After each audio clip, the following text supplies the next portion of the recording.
Well, I love a bit of good news, especially if it's in the energy sector. And I'm just hoping this news out of Sweden shows the world's finally waking up. This is the land, of course, that gave us the child climate activist Greta Thunberg. Well, they've just announced via a ministerial policy change that they are going to scrap the green energy targets because they say, surprise, surprise, they need a stable energy system. Well, joining me now to discuss this, the Australian's environment editor, Lloyd. Graham, there's not much that gets me excited these days in the energy space, but I tell you this does, because it shows that there's hopefully going to be, at a global level at least, some sort of rational, practical, engineering-based discussion of what up until now has basically been like a green religion. That's right. Good evening, Peter. Well, certainly Sweden's had a good look at it.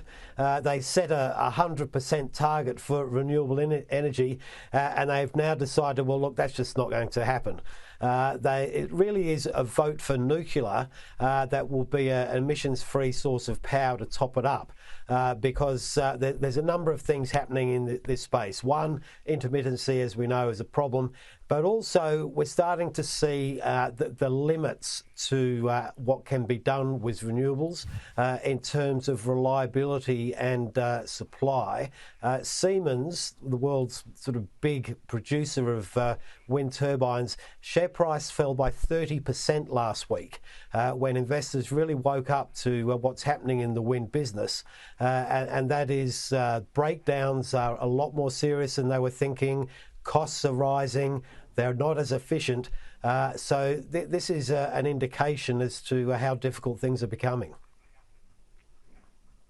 And of course, you know, I'll say this again for people at home, a lot of those turbines are made in China. They've got a 20-year life, if that.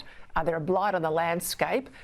Ditto with photovoltaic solar panels. Again, you're lucky if you get 20 years out of them and they go into landfill. And I mean, that's a worry as well. How much nuclear do the Swedes currently have? Well, they're plugged into the European-wide system, and they're part of a group that's looking to really sort of build up nuclear supply across Europe. Now, in a way, it's become a competition between Germany and France. France is very much supporting the building up of supply to probably around 20 to 30% across Europe. And Germany's saying, well, look, that benefits the French, therefore we don't want to do it. I was just talking before with another panel about Robert Friedland's comments about I guess the copper train wreck approaching for us. So even if you wanted to go hell for leather down the renewable path, the world desperately needs copper. There is concern about shortages, and without copper and other critical minerals, you can't have a renewables transition. That's right, and I think, you know, we've got to look beyond Australia's shores as well, because all developed countries are trying to run down the same path, and they all have a ferocious appetite for these metals.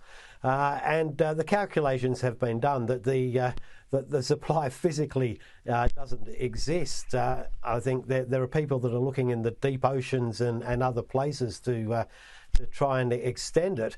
But it's going to be a terrible penalty, particularly on the forests of Indonesia and what have you, which is where a lot of this nickel is going to be found.